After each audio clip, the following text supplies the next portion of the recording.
미국 새벽 충격의 줄 서기. 스페인의 국제 음식 칼럼니스트 카를로스 마르티네스가 캘리포니아 플러턴의 한 쇼핑몰 앞에 도착한 것은 새벽 5시였다. 그는 지난 15년간 세계 각국의 패스트푸드 문화를 취재해왔지만 이날 아침 그가 목격한 광경은 그의 상상을 뛰어넘는 것이었다. 롯데리아 미국 1호점 앞에 수백 명의 사람들이 줄을 서 있었고 그 줄은 건물을 한 바퀴 돌아 주차장까지 이어져 있었다. 햄버거 하나를 사려는 사람들의 열정이 이토록 뜨거울 줄은 예상하지 못했던 것이다. 안녕하세요. 저는 카를로스 마르티네스입니다. 스페인에서 온 국제 음식 칼럼니스트로 지난 15년간 세계 각국의 패스트푸드 문화와 외식 트렌드를 연구하고 글을 써왔어요. 맥도날드, 버거킹, KFC 같은 글로벌 체인부터 각국의 독특한 로컬 브랜드까지 웬만한 버거는 다 먹어봤다고 자부해요. 그런데 이번에 캘리포니아 플러턴에 롯데리아 미국 1호점이 오픈한다는 소식을 듣고 취재차 왔는데 정말 충격적인 광경을 목격했어요. 햄버거 하나 먹으려 새벽 5시에 줄을 서다니. 처음엔 믿을 수 없었어요. 미국은 패스트푸드의 본고장이잖아요. 맥도날드, 버거킹, 인앤아웃버거 같은 유명한 체인들이 넘쳐나는 곳에서 한국 브랜드를 위해 이렇게 많은 사람들이 몰릴 줄은 상상도 못했거든요. 줄을 서 있는 사람들과 이야기해보니 더욱 놀라웠어요. 한국계 미국인들만 온 게 아니라 다양한 인종의 사람들이 섞여 있었어요. 백인, 히스패닉, 아프리카계 미국인들까지 모두 호기심 어린 표정으로 기다리고 있었죠. 한 백인 중년 남성은 유튜브에서 한국 버거가 정말 특별하다고 해서 꼭 먹어보고 싶었다고 말했어요. 더 신기했던 건 젊은 세대들의 반응이었어요. 20대 대학생들이 K푸드 체험하러 왔다면서 SNS에 실시간으로 업로드하고 있었어요. 어떤 사람은 한국 드라마에서 본 그 버거 맛을 직접 느껴보고 싶다고 하더라고요. 그 순간 저는 깨달았어요. 이건 단순한 신메뉴 출시가 아니라 문화적 현상이라는 걸요. 5시간을 기다린 끝에 드디어 매장 안으로 들어갈 수 있었어요. 그 과정에서 미국 현지 뉴스 방송국 기자들, 유튜버들도 많이 봤어요. 모두가 이 현상에 관심을 갖고 있다는 걸 실감했죠. K버거의 정체. 드디어 롯데리아에 들어가서 메뉴판을 보는 순간 왜 이렇게 많은 사람들이 줄을 섰는지 이해할 수 있었어요. 이건 제가 지금까지 본 어떤 햄버거 메뉴와도 달랐거든요. 불고기 버거, 새우버거, 비빔라이스 버거, 치킨 데리야키 버거까지 각각이 독특한 한국의 맛을 담고 있었어요. 먼저 불고기 버거를 주문해서 맛봤는데 정말 놀라웠어요. 일반적인 햄버거 패티와는 완전히 다른 맛이었거든요.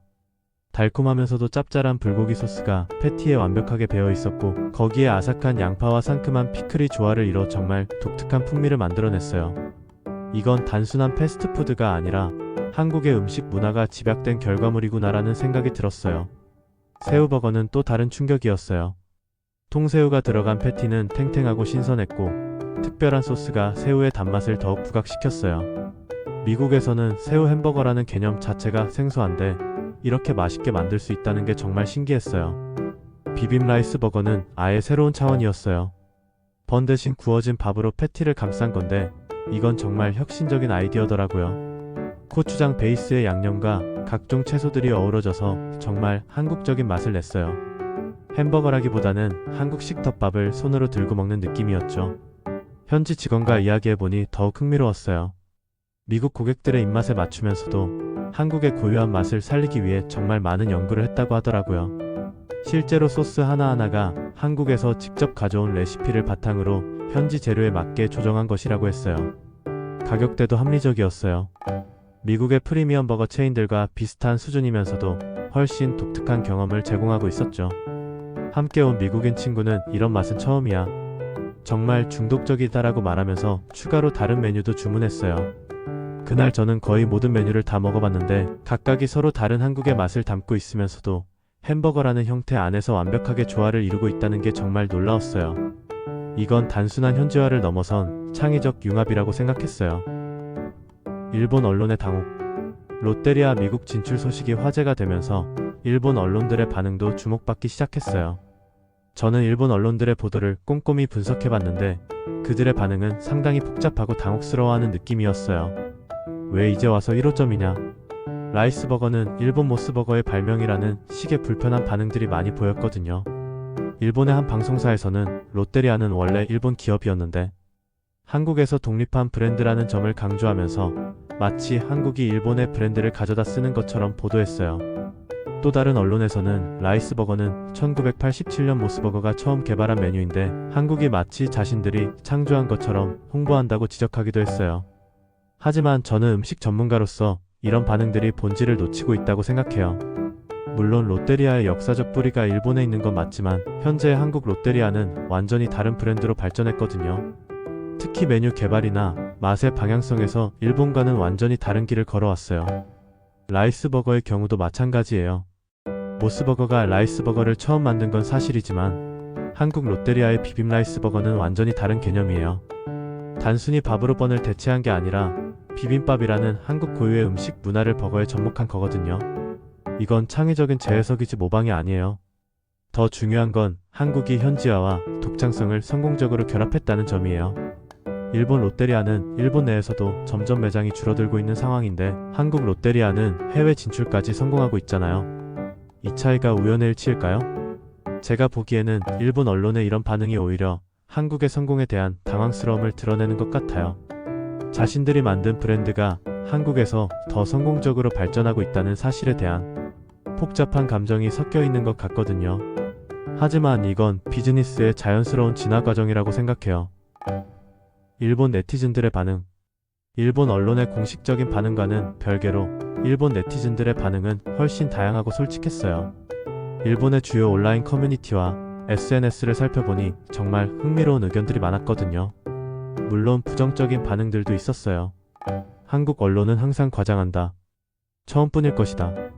미국인들이 한국 음식에 대해 뭘 알겠냐는 식의 폄하하는 댓글들도 꽤 보였어요. 어떤 사람은 롯데리아는 원래 우리 브랜드인데 한국이 가져다가 자기들 거라고 한다며 불쾌함을 드러내기도 했고요. 하지만 놀라운 건 생각보다 많은 일본인들이 솔직하고 긍정적인 반응을 보인다는 점이었어요. 맛있었다, 추억의 버거였다 라는 댓글들이 상당히 많았거든요. 특히 과거에 일본 롯데리아를 이용해봤던 사람들이 한국 롯데리아가 더 발전한 것 같다고 인정하는 글들이 인상적이었어요. 한 일본 네티즌은 작년에 서울 여행 갔을 때 롯데리아에서 불고기 버거 먹어봤는데 정말 맛있었다. 일본 롯데리아보다 훨씬 다양하고 맛있는 메뉴가 많았다고 썼어요. 또 다른 사람은 솔직히 우리나라 롯데리아는 맥도날드나 모스버거에 밀려서 별로인데 한국 롯데리아는 정말 독특하고 맛있게 만든 것 같다고 평가했어요. 특히 젊은 세대들의 반응이 더 개방적이었어요. KPOP 좋아하는데 K버거도 궁금하다. 한국 여행 가면 꼭 먹어보고 싶다는 댓글들이 많았고요. 심지어 일본에도 한국 롯데리아가 들어왔으면 좋겠다는 의견도 있었어요. 음식 블로거나 유튜버들 중에서도 한국의 현지화 전략이 성공한 사례라고 분석하는 사람들이 있었어요. 일본은 원조라는 자부심에 안주했지만 한국은 계속 발전시켜서 글로벌 브랜드로 만들었다는 냉정한 분석도 보였고요. 이런 반응들을 보면서 일반 일본인들은 생각보다 한국의 성공을 객관적으로 인정하고 있다는 느낌을 받았어요. 물론 일부 부정적인 시각도 있지만 전체적으로는 잘했다고 인정하는 분위기가 더 강했던 것 같아요. 미국 시장의 파급력. 롯데리아 미국 진출이 갖는 의미를 제대로 평가하려면 미국 패스트푸드 시장의 특성을 이해해야 해요. 미국은 말 그대로 햄버거의 종주국이자 패스트푸드 문화의 메카거든요. 맥도날드, 버거킹 같은 글로벌 체인들이 모두 이곳에서 시작되었고 미국인들은 세계에서 가장 까다로운 햄버거 소비자들이에요. 그런 미국에서 한국 브랜드가 이런 반향을 일으킨다는 건 정말 역사적인 사건이라고 생각해요. 제가 여러 현지 언론 인터뷰에서 맥도날드의 본토인 미국에서 한국식 버거가 인산인해를 만든 건 역사적 사건이라고 말한 이유가 여기에 있어요. 미국의 패스트푸드 시장은 이미 포화 상태예요. 기존 브랜드들끼리의 경쟁도 치열하고 새로운 브랜드가 진입하기가 정말 어려운 시장이죠. 그런데 한국 브랜드가 들어와서 첫날부터 이런 반응을 얻었다는 건 단순한 운이 아니라 명확한 차별화 전략의 결과라고 봐요. 특히 인상적인 건 다양한 연령대와 인종의 미국인들이 관심을 보인다는 점이에요. 기존의 아시안 푸드는 주로 아시안 커뮤니티 내에서만 소비되는 경우가 많았거든요. 하지만 K버거는 메인스트림 미국 소비자들까지 끌어들이고 있어요. 현지 푸드 크리틱들의 반응도 긍정적이었어요. LA타임스의 음식 칼럼니스트는 한국의 독특한 맛을 미국식 패스트푸드 형태로 성공적으로 번역해냈다고 평가했고 푸드 네트워크의 한 셰프는 이런 창의적 융합이야말로 미래 음식 트렌드의 방향이라고 말했어요. 더 중요한 건 이게 단발성 이벤트가 아니라 지속적인 트렌드가 될 가능성이 높다는 점이에요. 한국의 음식 문화가 글로벌 스탠다드로 도약하는 순간을 목격하고 있다고 생각해요. K-POP, K-드라마에 이어 K-푸드가 미국에서 새로운 한류의 축을 만들어가고 있는 거죠. 실제로 다른 한국 음식 브랜드들도 미국 진출에 대한 관심이 높아지고 있어요. 롯데리아의 성공이 하나의 벤치마킹 사례가 되면서 한국 음식 문화 전체에 대한 관심도 함께 높아지고 있거든요. 한국과 일본의 대비. 롯데리아라는 하나의 브랜드를 통해 한국과 일본의 서로 다른 전략과 결과를 비교해보는 건 정말 흥미로운 일이에요. 같은 브랜드였지만 두 나라에서 완전히 다른 길을 걸어온 사례거든요. 일본의 롯데리아는 솔직히 말해서 쇠락의 길을 걷고 있어요. 전성기였던 1990년대에 비해 매장 수도 크게 줄었고 메뉴의 혁신도 별로 없어요. 맥도날드, 모스버거 같은 경쟁 브랜드들에 밀려서 존재감이 점점 약해지고 있죠. 일본 내에서도 롯데리아는 추억의 브랜드라는 인식이 강해요. 반면 한국의 롯데리아는 정반대의 길을 걸었어요. 지속적인 메뉴 혁신, 현지화 전략, 그리고 해외 진출까지 성공적으로 이뤄내고 있거든요. 불고기 버거, 새우버거 같은 독창적인 메뉴들을 개발해서 차별화를 이뤘고 이제는 그 노하우로 해외 시장까지 공략하고 있어요. 이 차이가 결국 미래를 결정지을 것이라고 생각해요. 일본 롯데리아는 과거의 성공에 안주하면서 혁신을 게을리한 반면 한국 롯데리아는 끊임없이 변화하고 도전해왔거든요. 이런 차이가 지금의 결과를 만들어낸 거죠. 특히 해외 진출 전략에서 차이가 명확해요. 일본 롯데리아는 해외 진출에 소극적이었던 반면 한국 롯데리아는 동남아시아와 미국까지 진출하며 글로벌 브랜드로 성장하려는 의지를 보여주고 있어요. 메뉴 개발 철학도 달라요. 일본은 전통적인 메뉴를 유지하는 데 중점을 뒀다면 한국은 현지 입맛에 맞는 독창적인 메뉴를 과감하게 시도했어요. 그 결과 한국 롯데리아만의 고유한 정체성을 만들어낼 수 있었고요. 마케팅 전략도 다릅니다. 일본은 보수적인 접근을 했다면 한국은 SNS, 유튜브, 한류 콘텐츠와의 연계 등 새로운 마케팅 방식을 적극적으로 활용했어요. 이런 대비를 보면서 기업의 성공과 실패는 브랜드의 기원보다는 지속적인 혁신 의지에 달려있다는 걸 느껴요. 원조라는 자부심도 중요하지만 변화하는 시장에 적응하고 새로운 가치를 창조하는 능력이 더 중요하다는 교훈을 주는 사례라고 생각해요. 세계 언론의 관심. 롯데리아 미국 진출 소식이 화제가 되면서 세계 각국의 언론들이 앞다투어 이 현상을 다루기 시작했어요. 단순한 신메뉴 출시 소식이 아니라 하나의 문화 현상으로 주목받고 있다는 걸 실감할 수 있었거든요. CNN에서는 코리안 버거 CHAIN Takes America by Storm이라는 제목으로 특집 기사를 냈어요. 기사에서는 한류의 영향으로 한국 음식에 대한 미국인들의 관심이 높아지고 있다고 분석했죠. 특히 K-POP에서 시작된 한국 문화에 대한 관심이 이제 음식까지 확장되고 있다고 평가했어요. 일본 언론들도 계속해서 이 소식을 다뤘는데 처음에 당혹스러운 반응에서 점차 객관적인 분석으로 변해가는 모습이 인상적이었어요. NHK에서는 한국의 소프트파워 확산 사례로 분석했고 아사히 신문은 글로벌 마케팅의 성공 사례라고 평가했어요. 유럽 언론들의 반응도 긍정적이었어요. BBC는 코리안 웨이브 히츠 패스트 푸드 인더스트리라는 제목으로 한류가 음식 산업에까지 영향을 미치고 있다고 보도했고 프랑스의 르피가로는 미국 패스트푸드 시장의 새로운 도전자라고 소개했어요. 현지 유튜버들과 인플루언서들의 반응도 뜨거웠어요. 유명 푸드 유튜버들이 앞다투어 롯데리아 방문 영상을 올렸고 그 영상들이 수십만 뷰를 기록했어요. 특히 코리안 버거 vs 아메리칸 버거라는 비교 콘텐츠들이 인기를 끌었죠. 소셜미디어에서도 해시태그 KBORGR, 해시태그 LOTTRIAUSA 같은 해시태그가 트렌딩되면서 자연스럽게 바이럴 마케팅 효과를 만들어냈어요. 사람들이 직접 먹어본 후기를 올리고 친구들을 태그하면서 관심이 계속 확산되고 있었거든요. 이런 현상을 보면서 한국의 소프트 파워는 이제 음식까지 확장됐다고 확신할 수 있었어요. K-POP, K-드라마, K-뷰티에 이어 K-푸드가 새로운 한류의 축으로 자리 잡고 있는 거죠. 특히 인상적인 건 이런 관심이 일시적인 호기심이 아니라 지속적인 트렌드로 발전하고 있다는 점이에요. 각국 언론들이 단순히 소식을 전하는 데 그치지 않고 한국 문화와 음식의 글로벌 영향력에 대해 심층 분석하고 있거든요. 마지막 메시지. 지난 한 달간 롯데리아 미국 진출 현상을 취재하면서 정말 많은 것을 배웠어요. 단순한 햄버거 브랜드의 해외 진출이 아니라 한국의 창의성과 글로벌 전략이 만들어낸 문화적 성취라는 걸 깨달았거든요. 제가 15년간 세계 각국의 패스트푸드 문화를 연구해오면서 이런 현상은 정말 드물게 봤어요.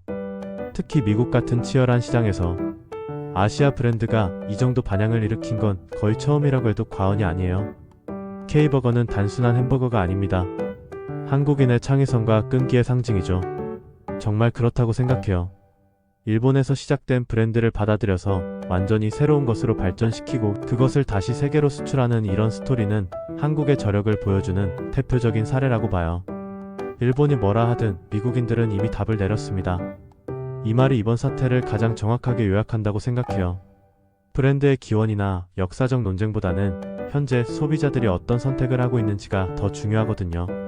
미국 소비자들은 새벽부터 줄을 서가며 K버거에 대한 관심을 보여줬고 그들의 반응은 매우 긍정적이었어요. 이게 바로 시장의 평가이자 답이라고 생각해요. 한국산 버거 줄 서서 먹을 가치가 있습니다. 이건 제가 직접 경험해본 솔직한 평가예요.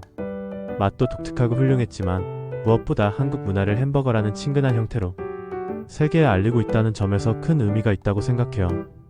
앞으로 K버거가 미국에서 어떻게 자리 잡아갈지 그리고 다른 나라로도 확산될지 정말 기대가 돼요. 이미 유럽과 남미에서도 관심을 보이고 있다고 들었거든요. 한국 시청자 여러분께도 자부심을 가지라고 말씀드리고 싶어요. 여러분의 음식 문화가 이제 세계인들의 일상 속으로 들어가고 있어요. K-POP, K-드라마에 이어 K-푸드까지 한국의 소프트 파워는 정말 대단하다고 생각해요. 앞으로도 이런 창의적이고 도전적인 정신을 잃지 않으셨으면 좋겠어요. 한국 정말 자랑스러운 나라입니다.